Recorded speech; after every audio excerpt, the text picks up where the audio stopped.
It's easy. Hi, Rabbi. Hi, everyone. How Hey, are hey, you? Hi, first, Rabbi. first question for you. How's Mark? He's doing better, thank you. Mhm. He has gone out of the surgery. He's fine. He's home. He's recovering. Thank you for asking. Oh, he's already home. He's already home. Yeah, it was a laparoscopic thing, so Yeah. he's already home. Yeah. Mhm. So his nugget got it. The nurse's hat on. Ha ha ha ha. All right. Yeah, kind of. Okay, let's begin because we are supposed to finish this in about an hour. Um, give me 1 second. I need to do this. There we go. Mhm. Mhm. Okay. Be able to yes, there we go. Okay, so here you go. So what we're going to see today is Jews and the Enlightenment, right? But before that, we didn't see what happens to the Jewish people during the what you could call the second bit of the Middle Ages.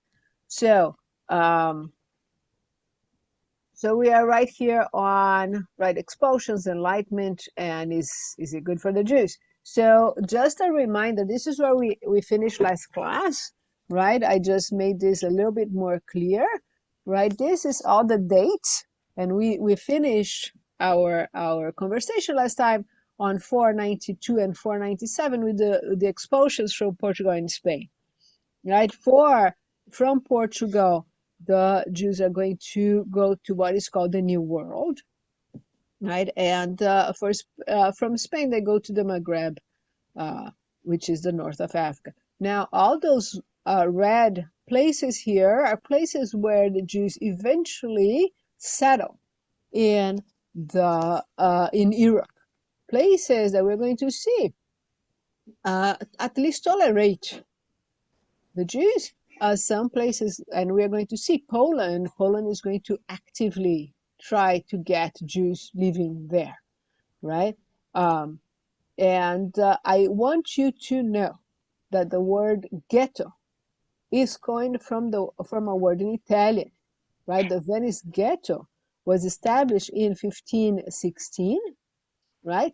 And that comes from the word foundry because ghetto in Italian means foundry, and that's where the Jews had to live, right? The ghetto was a place where Jews were compelled to live, but places where Jews had to live or the Jews preferred to live together had several different names throughout the Middle Ages.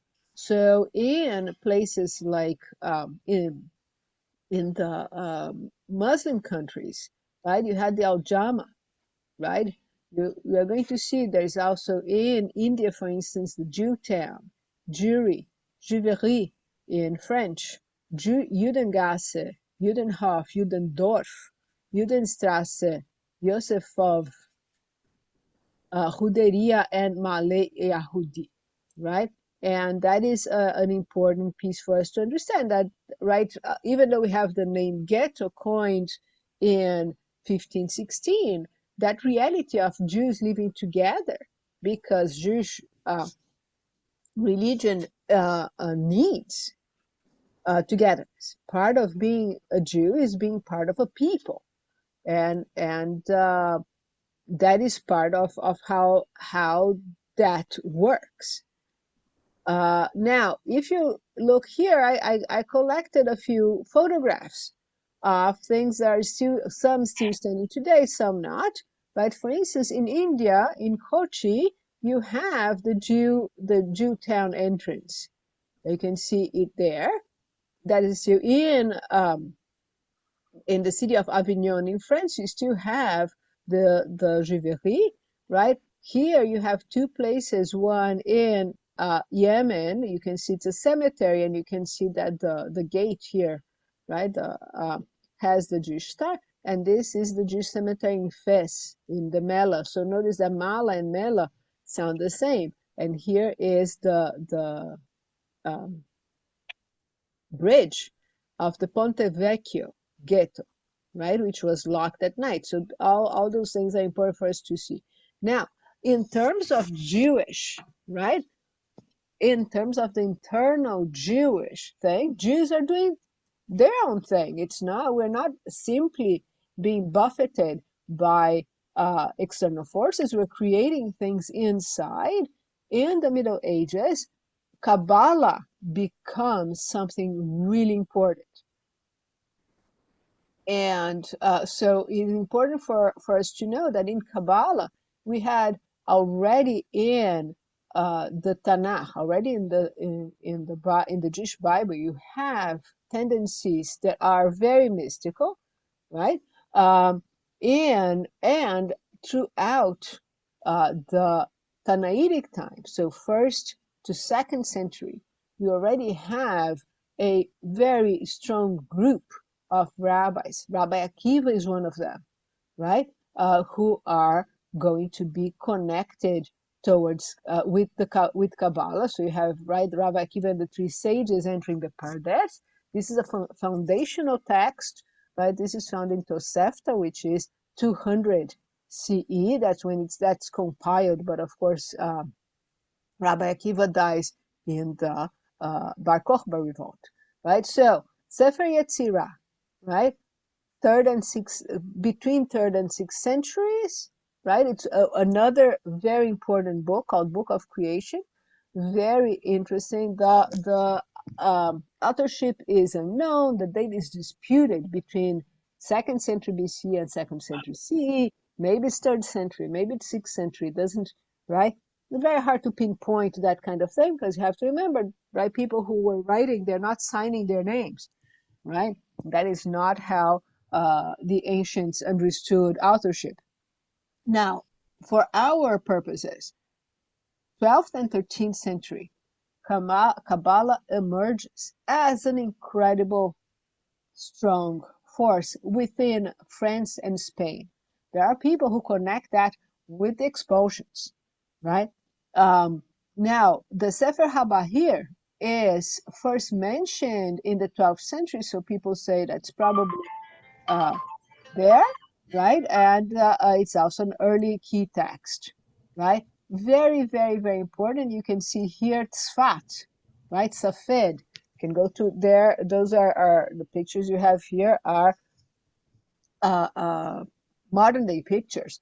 What you see here are the Kabbalists of Tzfat. They're going to adopt this the Sefer HaZohar, the Zohar, right? Attributed to Shimon Bar Yochai, 1st century CE, compiled by Moshe de Leon or Moses de Leon, right? He dies in 1305, right? So notice that he's born in 1240, so very, very short life, right? In our ideas, but notice that he's the one who kind of produces, downloads the Sefer HaZohar, according to some people, right?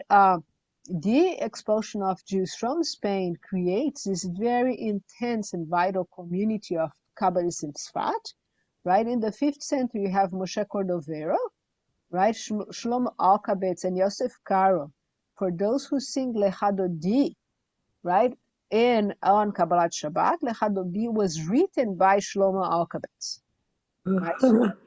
So you should know, right, that they are real people writing real things, and we adopt those things. You can see here, these are graves of that period. You can see here Ramak. Ramak is Moshe Cordovero, Rabbi Moshe Cordovero. That's the Ramak, right? And here you have all sorts of interesting things about Tzfat, right? There's this story that every single door in Tzfat has its own color, its own thing, because doors are for people, right? So Isaac Luria, the Arizal, and Chaim Vital are also very important people in the Kabbalistic movement, right? And notice that Isaac Luria dies in 1572, and Chaim Vital a little bit after that. So now, this is one of the facets of Judaism, I should say, right? One of the impulses of Judaism in the Second Temple. The other impulse are the codes, the codification of Jewish law. If you open the Talmud, it's very hard to know what to do, right? Because as we talked, the Talmud is not a book of decisions. It's a book of how to think about Jewish law, how to think law, right? And what you have here are, this is the first edition of printed edition of Shulchan Aruch, and manuscripts. This is a manuscript of the Mishneh Torah of the Rambam. So four important things that happened throughout the Middle Ages in terms of codes. First is the Mishneh Torah by Maimonides, right? Those who know Maimonides know how important he is. He writes the Mishneh Torah. It's a compendium of laws, and he details laws even that are not in use, like temple laws and king's laws and things like that. Next comes the Arbaturim, and he was born in Germany, but he moves to Iberia, to Toledo, nowadays Spain, right? He writes the Torah in 1340, so notice it's 100 years before the explosion, 100 something years before the explosion, right? That, what he does that is absolutely incredible is that he systematizes Jewish law, but only the parts relevant to daily life, into four sections, hence the name Arba Turim, 4 rows. And all of the codes, if I'm not mistaken, follow his system, right? The Shulchan Aruch is the biggest of all the codes, studied today by almost everyone, even if it's not to follow it, right? That is Yosef Karo in Tzfat. Remember, Yosef Karo is one of those Kabbalists, right? So notice that even though we moderns like to separate things in those categories, for traditional Jews, all those categories are together. They're not separate, right? So Yosef Karo follows the Torah, follows the Arbaturim, follows his system, but the only problem is that because he bases himself in Maimonides, in the Arbaturim, and in himself, all of Shulchan Aruch gets to be very slanted to Sephardi practice,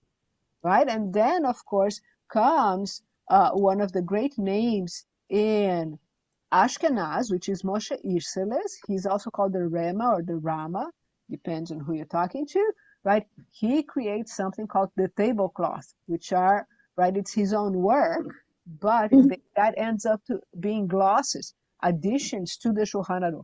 If you buy a Shulchan Aruch today, if you ever find a Shulchan Aruch, doesn't matter how old it is, it also comes with what is called the Mapa, that specific Ashkenazi practice. And in many places, he simply writes, in our place, this is not so. Whatever Yosef Karo is saying, in our place, this is not so, right?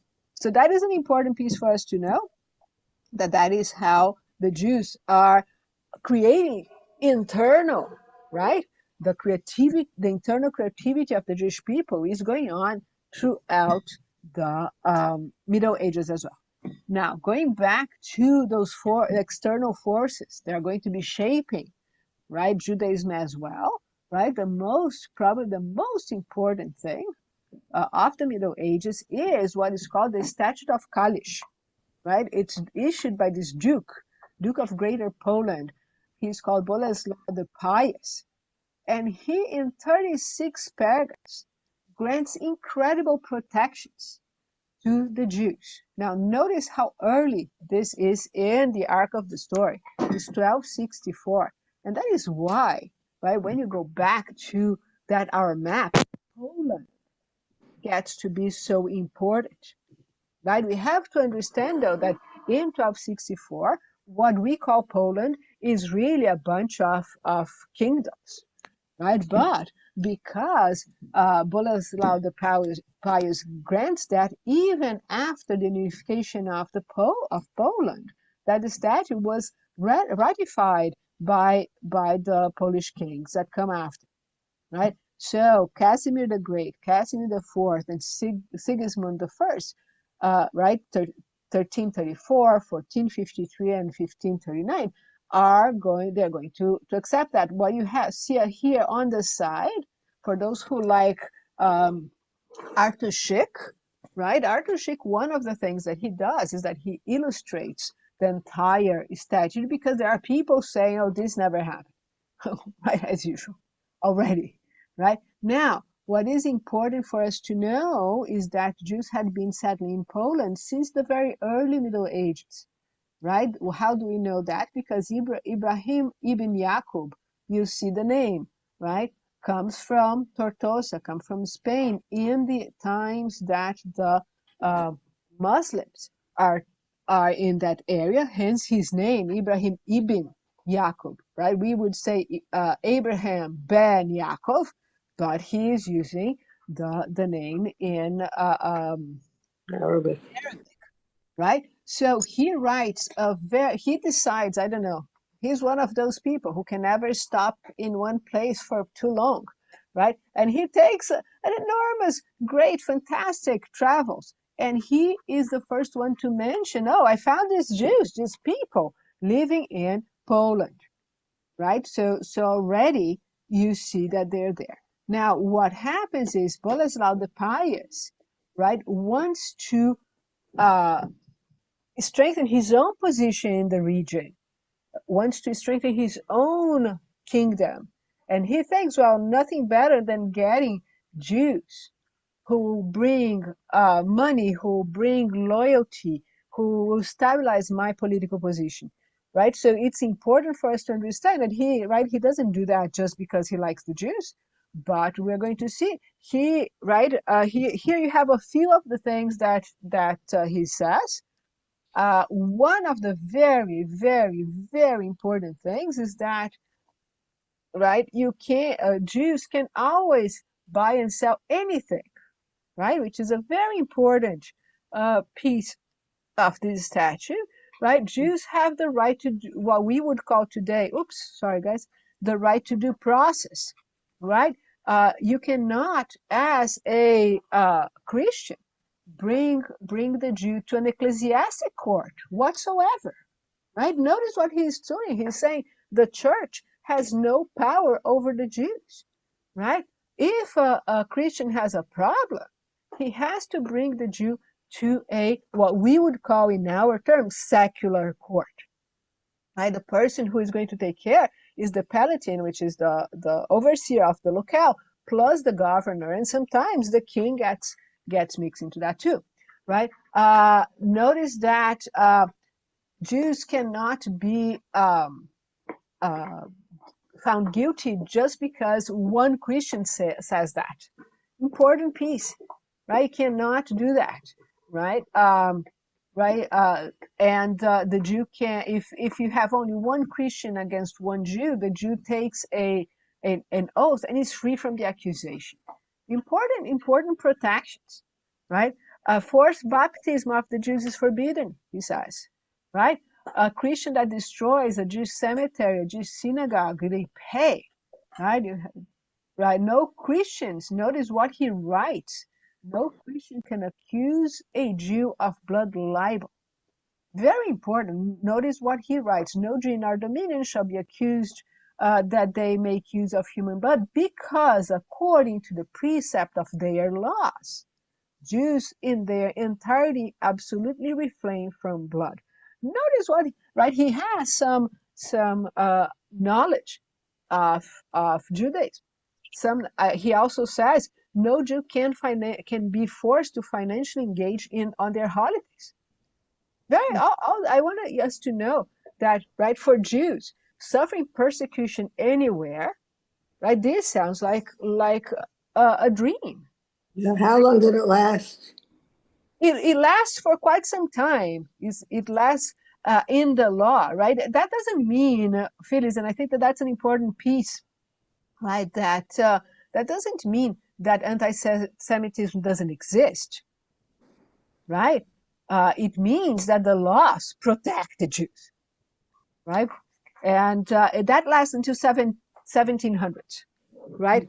While those protections are going, right, Poland is going through its own things, right? And in 1569, you have what is called the Great Polish Lithuanian Commonwealth, right? And that makes the Jews being even more important for the Polish. Why? And this here comes right as something really fundamental for us to understand, right? The Polish aristocracy has a very weak tax system, and they cannot, and Jews end up being bankers, lenders, and tax collectors, right?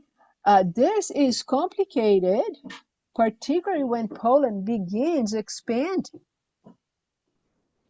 to areas that are not Catholic. And that is going to become a problem when the Kingdom of Poland and right the Duchy of Lithuania get together, because then the Poles, they're Catholics, are going to impose those taxes on a population that is not Catholic, and the Jews are going to get caught in the middle, right? But before we go into that, right, Jews continue to do their own thing. Very important piece for us in this course here, right? We continue to do our own thing. What is our big thing is to embrace completely and absolutely the invention of the printing press. 1474, the first printing press prints Rashi's commentary on the Chumash, right? Going back to our question of how do you read Torah, how do you read Tanakh, right? Notice that the first time the Torah is printed, you have Rashi's commentary already there, right? In 1484, Sonsino prints the first volume of the Talmud, and so on, right? For Jews, the fact that suddenly you can print all the books, and you don't need to painstakingly rewrite every single one of them, is going to be absolutely fundamental. Notice that early Hebrew printing, right? The Sonsino family alone prints over 200 Hebrew titles in about 60 years, right? Very, very important piece for us to add to. Here you have the first volumes of the Talmud that were printed, right? This is in the Museum of Switzerland, right? Very important for our internal discourse, for our internal development. The fact that now you don't have to be incredibly rich to own a piece of our people's literature is very, very important. Okay, so meanwhile, while things are happening, right, there is Jewish life in Poland going on, right? Talmudic scholarship, right? We talked about Moshe Isserles already, but you have Shlomo Luria, you have the Maharshal, you have the Maharam. They're all very important. Yoel Sirkis, they're all very important. Talmudic scholarship thrives everywhere. There are yeshivas attracting students from all over Europe. Important piece for us to understand, though, those are elites. They are not most of the people. Most of the people are not inside those academies. Important thing for us to keep in mind, right? The shtetl is not only Jews learning all the time. That's not how the shtetl worked at all, right? An important piece, because that is going to happen later on, is that in Poland you have something called the Va'ad Arba Aratzot, which has to do with the Council of the Four Lands, which is a body like we have nowadays, the system of the federations. The Council of the Four Lands was kind of a system of federations for the four lands of the Commonwealth in Poland, right? Very, very, what I want you to notice is that right? The council is 50 representatives, right? The Lithuanian Jews eventually separate and create their own council, right? So they are big enough to have that happen. Right now, let's talk a little bit about the shtetl, in part because you probably all have the Fiddler on the Roof in your heads, and that vision of the shtetl is not really what the shtetl was, right? The shtetlach, that's the plural, the shtetlach were, they are just defined as a small town where the majority of the population is Jewish, but it's not segregated, right? What we see in the Fiddler on the Roof is later in Russia, and we'll talk about that when we get to that, right? But they're not Orthodox as we think of them, right? They could be called just traditional Jewish communities, but they have a lot of daily contact with non-Jews, right? In the shtetl, a fairly sizable amount of non-Jews lived, right? In places like Shbika, you have 90% Jewish, but in other places, Jews are only 60% or 20%, right? So you have, that is very, very important, right? What do we find in a shtetl is that almost everything is constructed of wood, and that's going to be important later. Just keep that in mind. The synagogues are also wooden, right? The Beit Midrash is wooden, right? The little residential houses, the shiblech for prayer is also wooden. A Jewish cemetery, Christian churches, depending where the shtetl is, those churches can be Roman Catholic or Russian Orthodox or Greek Orthodox, right? Depending. Bathhouses, the marketplace, right? It's important for us to really keep in mind, right, that this idea that religion is the sole occupation of Jewish males, Jewish men only study all the time, that is wrong. That is not true, right? The scholarly class is really a small segment, an elite segment of that society. The majority of shtetl Jews, men and women, work to support their families, usually in a commercial or artisanal trade. And here you have a few pictures that were taken before the First World War. This is between 1912 and 1918, right? Those are all in Poland. And you can see here a big road and all the houses that are wooden, or most of them are wooden. Here you have, for instance, a photograph from Tyszewicz in Poland, right? And in the 1921 census, right, notice 77.8% of the population is Polish, 20% is Jewish, and then 2% are Ukrainian, right? This is a soup kitchen, and if you're looking here, you see, right, Volkskirche, right, the kitchen of the people, and you have that in common letters as well. Notice here all the houses, how they're obviously all made of wood. What you have here are, in the 1920s, photographs of Jews studying, the boys in one side and the girls in another. This is already a modern influence in the shtetl, right? In the traditional shtetl that we're talking about right now, in the 1500s, the chances that girls were actively being taught are small, right? Only very few. We have one or two cases, but not right? This is all, as I said, photographs from more modern photographs, just for us to see, right? So here is Mehimatz in the shtetl. I want you to notice the diversity of the Jews in this picture, right? You have one without a beard, right? Most men have their head covered. None of them has a kippah. I want you to notice that, right? The women who are working, yes, they have their hair covered, but notice, right, they don't have very long skirts, right? So it's a traditional place. It's not an Orthodox place as you and I are led to believe.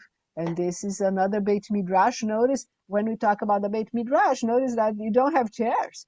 The kids are sitting on the floor to study. All right. This is a picture that I actually love. Oh, I don't know why it's so big, because it's covering other pictures in the back. But this is a family in front of one of their stalls, right? And they sell grain, and it's the entire Jewish family here, there. But I don't know why the other pictures are in the back. So that is a traditional shtetl. Now, when the Chmielnicki or Chmielnicki, depending on who is talking, right, uprises happen. It's important for us to understand, especially when we are studying Jewish Polish writings about non-Jews. What is in the minds are people like Bogdan Chmielnicki. Important thing for you to know, he leads this uprising that lasts 9 years. What he's mad about? He's mad about the Poles. He's mad about the Jesuits, right, which are Catholics, and he is mad about the Jews as well, right? In part, he's mad about the oppression that the Catholic Church is forcing on them and on the Cossacks, because the Cossacks, he himself, and most of the peasants in Ukraine are from the Greek Orthodox Church. Right? The uprising begins because a Polish lord actually seizes Bogdan's estate, despite the fact that Bogdan Chmielnicki appeals to the Polish king several times. I found a source that said 4 times. And then he decides, okay, then I'm going to create this uprising. And it is important for you to know why in the middle of Kyiv, in Ukraine, you have a monument dedicated to him. It's because that leads to Ukraine being independent. Important things for us to think about, right? Now, we are still in 1654, right? He gets protection from the Russian Tsar, right? And that makes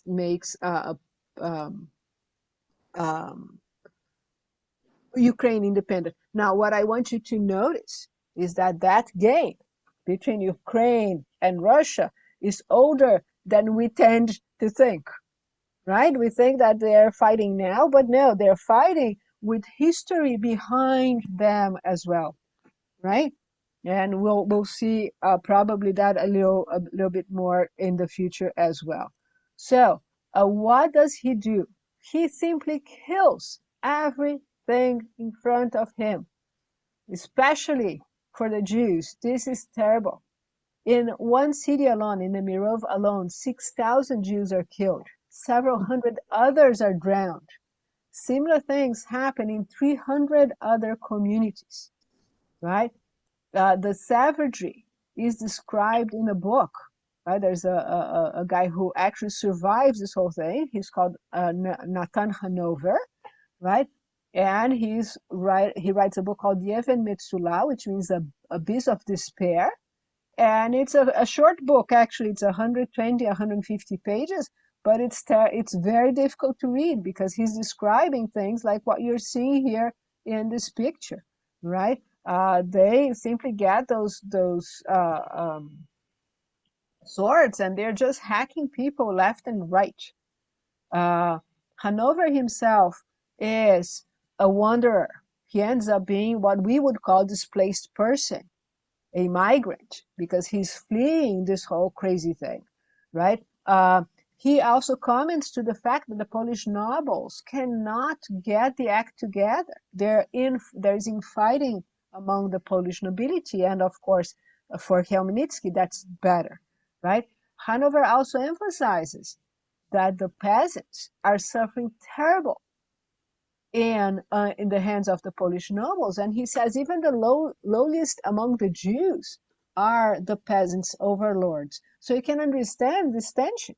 The Jews are right. We get caught in the middle of this problem, right? Apparently, right? And the estimated Jewish deaths is 600,000 of all those 9 years. Remember, it's 9 years of massacres, right? Many are sold into slavery and later ransomed in a multinational effort of Pidyon Shivuin. So I want you to, right, when we're thinking of hostages today, right, there is a lot of Jewish writings about hostages because of things like the Khmelnytsky massacres, right? So now what happens to the community? The community, the Jewish community that has been living there for now almost 400 years, they're not ready to pick up and leave, right? So they're going to try to reestablish themselves. And you're going to see, though, that the Khmelnytsky massacres is going to kind of be in the background of that. But What years was that? that is 1654, I Okay, think, okay. Mhm. right? Now, the next big thing that happens is very, very important for us to understand Polish Jewry in general and Ashkenaz Jewry in general, which is Shabbatai Tzvi. Shabbatai Tzvi is a false Messiah. He says he's the Messiah. And you know what happens? Everyone believes him. Mhm. He's brilliant as a child. He's brilliant as an adolescent. And at a certain point, between 1642 and 1648, he begins really believing that he's the Messiah, right? There is this reading people that met him. He goes from deep depression to manic states really fast. Nowadays, right, especially Gershom Scholem believes that Shabbatai Tzvi suffered from what we would call today bipolar disorder, right? But I don't think you can say that simply because you haven't met the guy, right? But that's what they think. But he believes he's the Messiah, and he believes transgressing openly Jewish law, right? He ends up being expelled from Smyrna in 1654 by the local rabbinic authorities that simply cannot deal with him anymore, right? But what happens is that he meets another guy, Natan of Gaza. Natan of Gaza has had his own visions, believe it or not. He had visions that he is either the reincarnation of Elijah, or he's going to be Elijah, or he's a prophet. And you all know, you should know, right? The Messiah needs a prophet to announce his arrival, and Natan of Gaza thinks he is that Messiah, right? They meet in Gaza. Here, hence the name, Natan of Gaza. Gaza as an area already exists, of course, right? So Natan of Gaza is a incredible, coherent, writes so well, and so on. He begins convincing people. Apparently, he was just a magnet. He was a people person. You have here a drawing that was circulated and that has survived to this day of Natan of Gaza bringing armies of Jews, groups of Jews back to the Holy Land. Now, think of people who have just gone through the Khmelnytsky massacres, right? This is very, very, very in their heads. And they're receiving these tidings. The Messiah has come. And here is his prophet, Natan from Gaza. You have him here, right? This is Shabbatai Tzvi, a blessing a congregation. This, look, Shabbatai Tzvi here is on the throne, right? Right, this is in Amsterdam, right? So notice how big is the arrival of Shabbatai Tzvi in the scene, right? Natan of Gaza is his prophet. Oh, sorry, guys. Natan of Gaza is his prophet, right? And what do you have? He creates a movement called the Shabbatian. The Shabbatian movement spreads everywhere, right? Now, notice what Gluko of Hamlin she writes a book, and if you don't have her memoirs, you should have it, because first, she writes well. Second, I find it amazing that her descendants all continue copying her memoir to make sure that this doesn't disappear, right? So she talks about, look, throughout the world, we were so happy to receive those letters saying that the Messiah has come. Everyone goes into Teshuvah. Servants, children, everyone is crying and giving tzedakah for 2-3 years. My beloved people, Israel sits in labor like she's really expecting, right?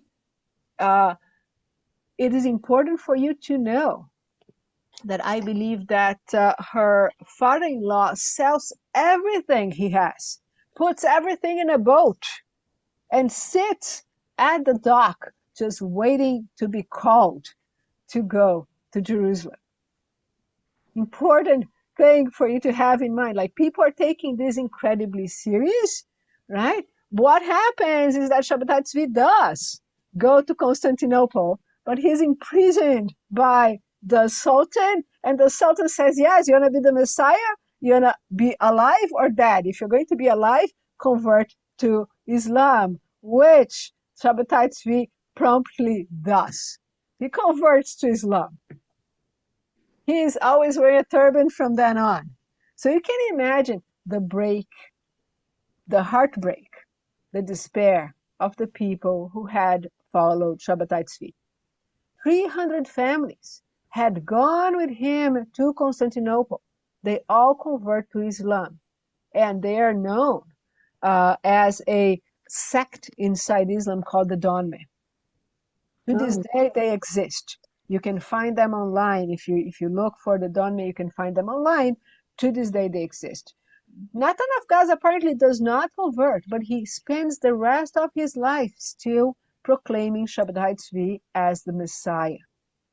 Right? He dies in 1680. Here you have a picture of people who followed Shabbatai Tzvi doing teshuvah, doing penitence. And you see that they are being beaten because they want to be.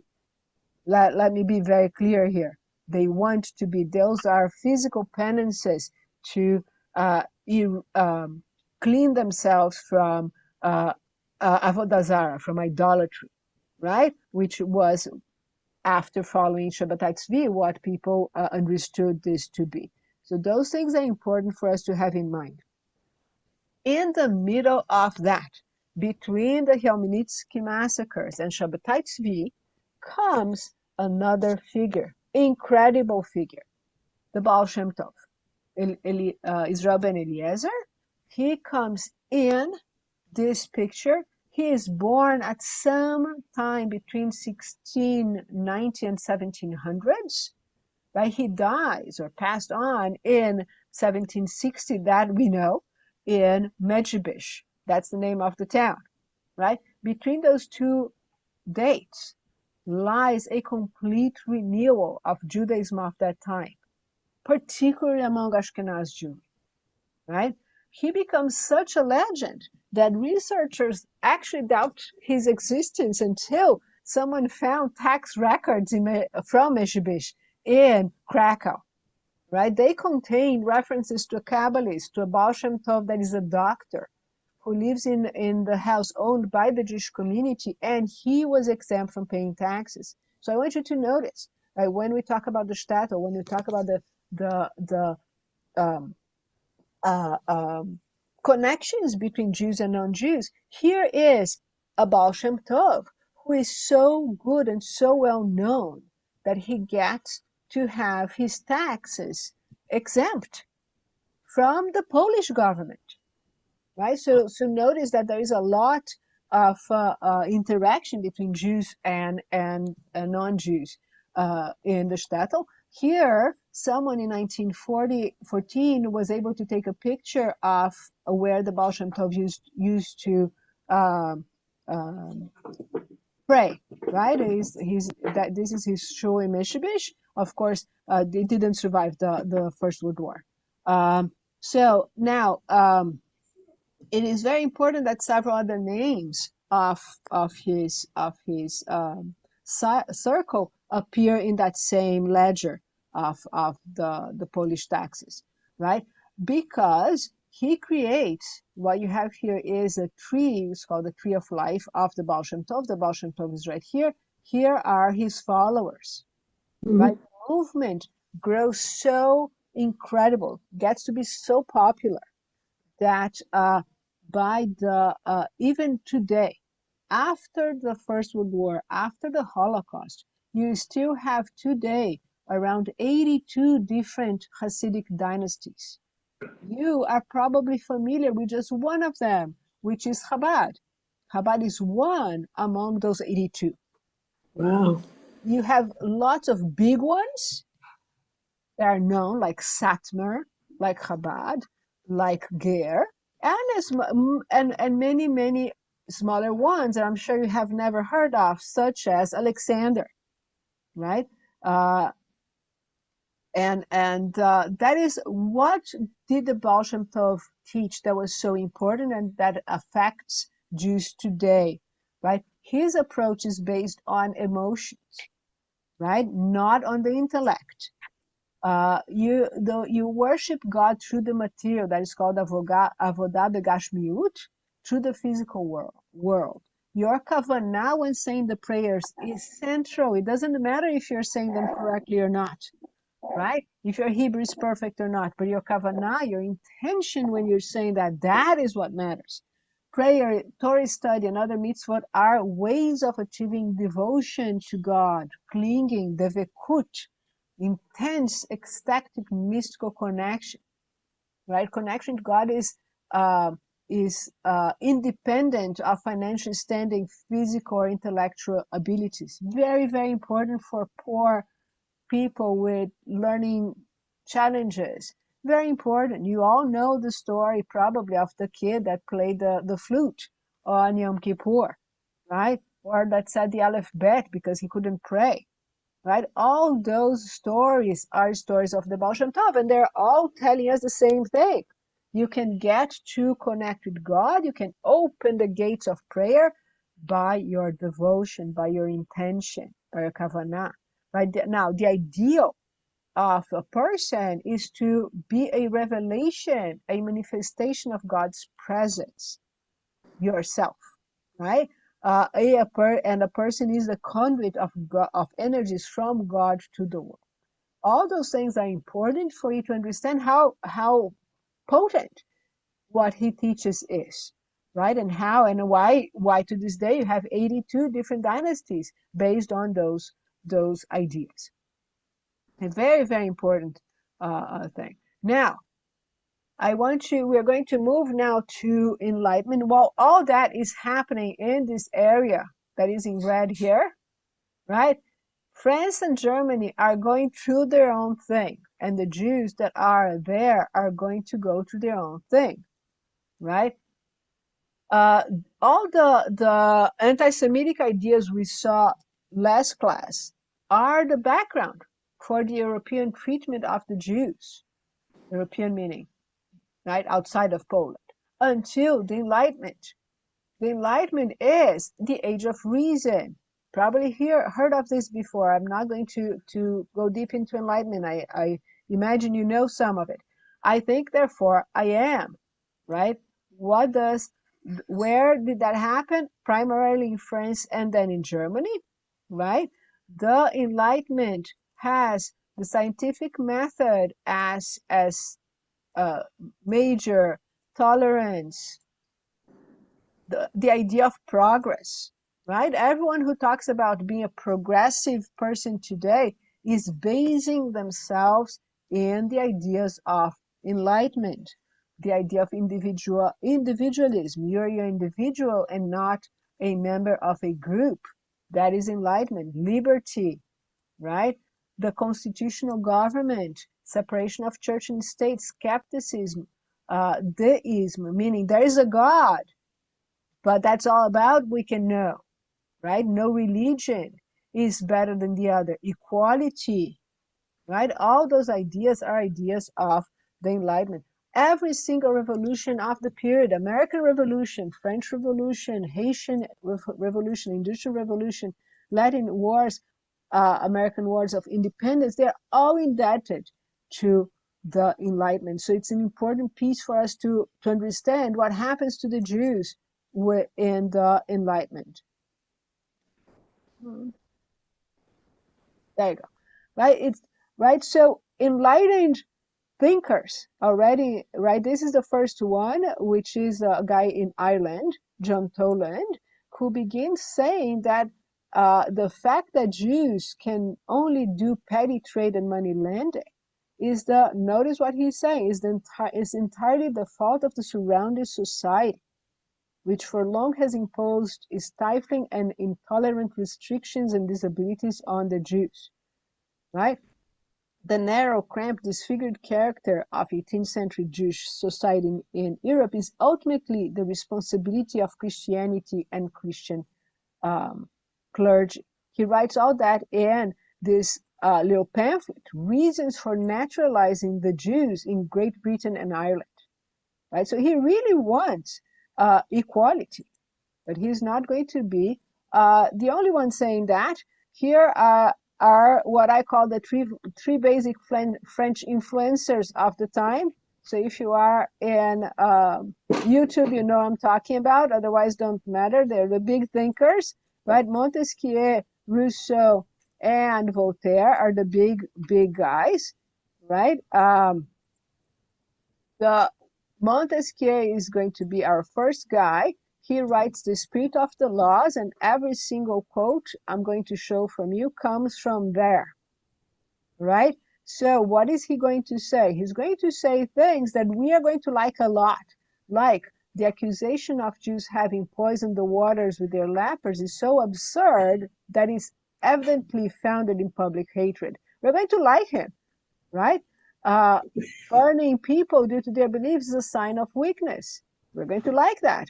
Jews are not evil in essence. All the evil they do was learned from other nations such as Egypt, right? He's going to do like their intolerance is a consequence of Christian intolerance to the Jews, right? The Jews, by the spirit of their religion, are people apart. They consider themselves chosen by God and looked upon the other nations as impure and unworthy of sharing their faith. I want you to see, like, in one side he's being pulled by the idea of equality, in the other he has his own hang-ups about the Jews himself. He's going to continue a little more, right? Independence of the commerce was greatly enhanced when, during the medieval period, Jews responded to persecution and the seizure of their property by inventing letters of exchange, right? The Jewish religion is admirable for the strength it has given to its followers. The Jews have preserved their identity throughout the ages. This perseverance can only be explained by the strength of their religion, the attachment to their laws. It is perhaps for this reason that the Jews dispersed have become the greatest merchants of the universe, right? And finally, the laws. Sorry, guys. There you go. The laws are important in order to make the Jews separate, right? So remember, this is the spirit of the law. So he's trying to explain laws in general. Now, his friend Rousseau is going to say, he's going to be even more, right? Rousseau simply loves Jews and Judaism, right? Moses there to make a free people out of an errant gang that left Egypt. Laws of Moses are durable institution, right? To keep his people from dissolving among the foreign peoples, meaning Moses, gave it morals and distinctive rights, remedy, all the bonds of fraternity, right? He says they love themselves more than the Christians do. Now, the other side of this is going to be Voltaire. Voltaire hates religion in general, hates the Jews, I think, in particular, no matter what researchers want to clean out Voltaire. I don't think he's a guy who loves, who right, doesn't have it out for the Jews, right? The Pentateuch is the most detestable book ever written, right? He really disliked Jews. Jews are an ignorant and barbarous people who have long united with the most sordid avarice. Right? It's important for us to understand that his voice, right? Jews are irreconcilable, right? Because they hate all the nations, right? Jews are gross and contemptible. He really, like, I don't care. Like, I try to read up people and they try to say, oh, no, he's not. He's just like against the Jews because he's against the region in general. But he is pretty bad. The problem with Voltaire is that he writes 20,000 letters, 3 novels, 50 plays, 4 philosophical treatises, and 3 historical books. So everyone is reading him. And that is an important thing for us to understand, because when France decides to do freedom, equality, and brotherhood, a big, big question is going to be, are Jews our brothers? That's going to be a huge question, right? And wait, right? And there are people who really don't like this idea of freedom, equality, and brotherhood. I'm already going to tell you, right? Who are those people? Those are the people who are the nobles of other places. They don't want, they are peasants getting these ideas of people are equal, right? The aristocrats wanted their land and their servants back. French nobles fled the country during the revolution. They began organizing from outside European monarchies. Austria, Prussia, Great Britain, Russia, Spain, they're not keen on equality, right? And is it good for the Jews? Surprise, surprise, not so fast, right? The first declaration of the rights of man does not think that Jews are actually men, right? Important for you to know, it does not include the Jews in that equality. Why? Because you have voices like this one. Jews are made by their religion to an alienation which could not have any attachment to the land of France. Not even the most radical change in the Jews' external situation would completely eradicate what is inherent in their nature. Notice how Voltaire is coming here, right? I have to defend. This one is a governor. I have to defend my people against the Jews from Africa. Oh God, come on, back. Right now, there are people saying the existing Jews merit the hatred against them, but this is because of their oppression. Right? If they become French and they let go of being Jewish, everything will be fine. It's an important thing here for us to see that there is this trade that is being offered. Let go of Judaism and you'll be fine.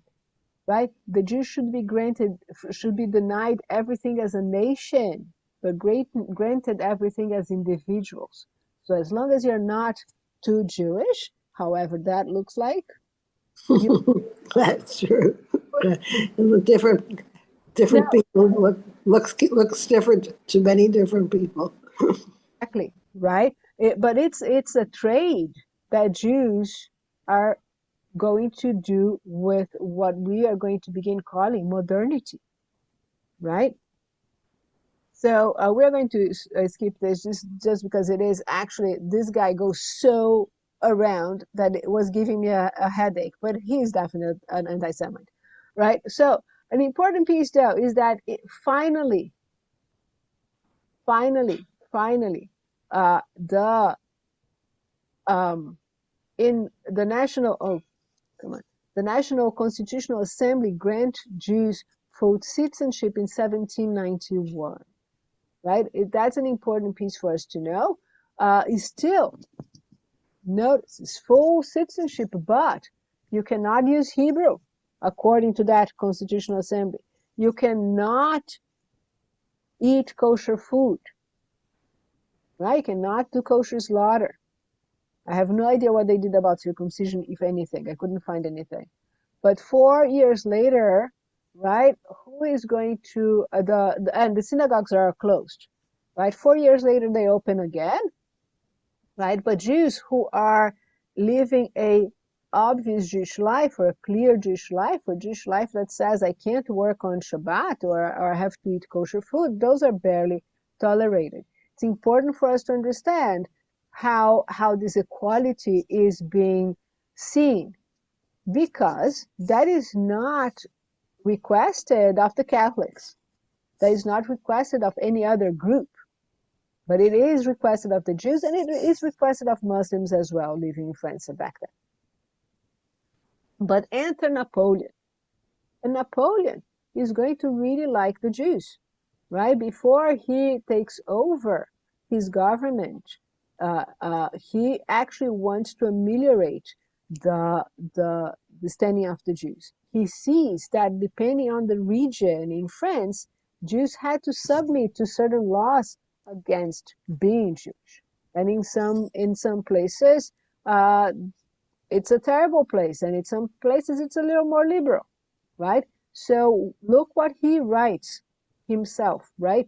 My primary desire was to liberate the Jews and make them full citizens, right? I wanted them to be equal, free, and brothers, just as Catholics and Protestants. I want the Jews to be treated like brothers, as if we were all part of Judaism. As an added benefit, though, notice what he says. I thought this would bring to France many riches. Right? So, right? And then they can serve the country as everyone else. My desire is to make the Jews equal citizens of France, have a conciliation between their religion and their responsibilities of becoming French, and answer all the accusations made against them. Now, if you've heard of how French Jews are being treated today, you also know that those things didn't change. You have a Napoleon, he's trying to change laws, but you don't change an anti-Semitism that is growing or that has been nurtured by the church for hundreds of years. I want us to think about that as well. Right? You can have as many laws as you want, but as long as you don't change how people feel about the Jews, that laws only go so far. Now, what are Jews doing about this whole thing? I'm glad you asked, because Jews are, again, doing their own thing. What are we doing? We're doing something called Haskalah, the Enlightenment of the Jewish side. It's a response to the European Enlightenment. It tries to reconcile Jewish religious practice with reason, with modern intellectual pursuits. Most biggest name, Moses Mendelssohn. Right? You look at him here. It's a beautiful picture of him. Right? He has a little beard here, but right, almost hidden. Right? He is not covering his head. He is really a philosopher. Right? He was the most famous of them. Those are called maskilim. Maskilim are those who follow the Haskalah, and they advocated coming out of the ghetto, not just physically, but also mentally, also spiritually, to assimilate among the Gentile nations. Those are his words, right? He wants assimilation. He really believes that one of the problems that the Jews aren't French or German enough. They have to learn, right? Because he's so integrated, everyone thinks they can get to be the next Moses Mendelssohn. And he's not alone. He's the biggest maskil, but you have here another a set of pictures. Right here, he's right here. Everyone else is other maskilim. Now, what does he say? Which is, I think, also complicated if you're going to think about it. Be a Jew in your home and a man outside it. Right? So if you read that and you think, what does it mean to be a man outside but a Jew inside? Can't you be a Jew outside? No, you can't. Right? Jews should substitute Yiddish for German language and culture. So notice that he would like Yiddish to disappear, because German would give access to European literature and open their minds to new ideas. Judaism is a philosophy of life in no sense inferior to that of its neighbors, meaning Christians. All Jewish men should be fluent in Hebrew, as it is the language of the Bible, however, right? But not Yiddish. The translation of the Bible into German by Moses Mendelssohn, together with the Hebrew commentary by a number of Haskalim, was fundamental to teach German to Jews in Germany, right? Another of his quotes, the purpose of man is to search for truth, to love beauty, to wish for good, and to do what is best. I want you to notice how just general that quote is, right? So Haskalah is so absolutely important that I made this little map for us to understand that without Haskalah, you would not have almost anything that you understand as Judaism today. You would not have the Reform movement. Yeah. The Reform movement actually gave birth to what we call today Orthodox Judaism. Remember, I said people in the shtetl, they were not Orthodox, they were traditional. Goes a long way from that to Orthodoxy today. Like the Reform movement plus another, right, the scientific study of Judaism, which is called in German Wissenschaft des Judentum, give birth to our own conservative Judaism right here. The Haskalah we're going to see is part of how Zionism appears.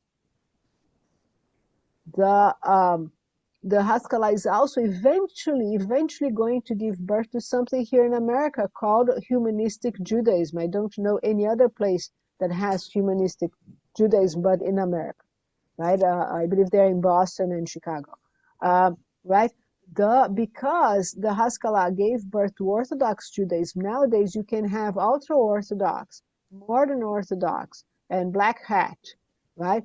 Conservative Judaism gave birth to Reconstructionist Judaism and Renewal Judaism, and they are all coming here also through the ultra-Orthodox and the Reconstructionists, right? All of that vitality only happened because there was a group of people in the 1700s saying, you know what, it's a great idea, let's transform Judaism, let's change Judaism to actually do this thing called assimilation, right? Important thing for us to understand.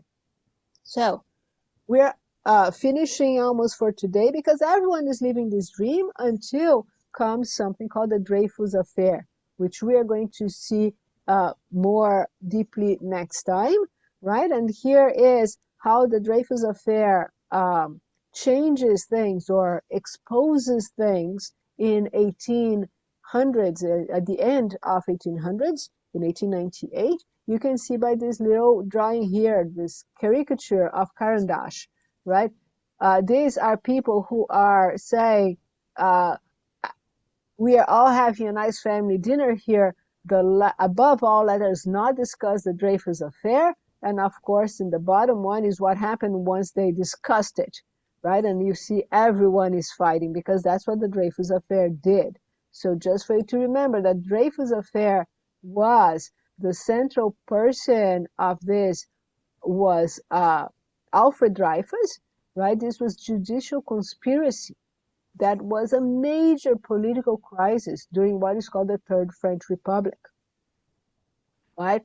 Dreyfus was this very nice looking guy here, looks French, all in all. You would not pick him as a Jew, but he's actually Jewish. And when it happened, notice it goes from 1894 to 1906 in France. And we're going to see that, right? All the consequences about this and how that symbolizes, in a way, Jews, the tensions between Jews and the modern period are going to, I think, going to be very interestingly encapsulated in the Dreyfus Affair. All right, guys, so this is what I had for today. Wow, wonderful. Thank you, Rabbi.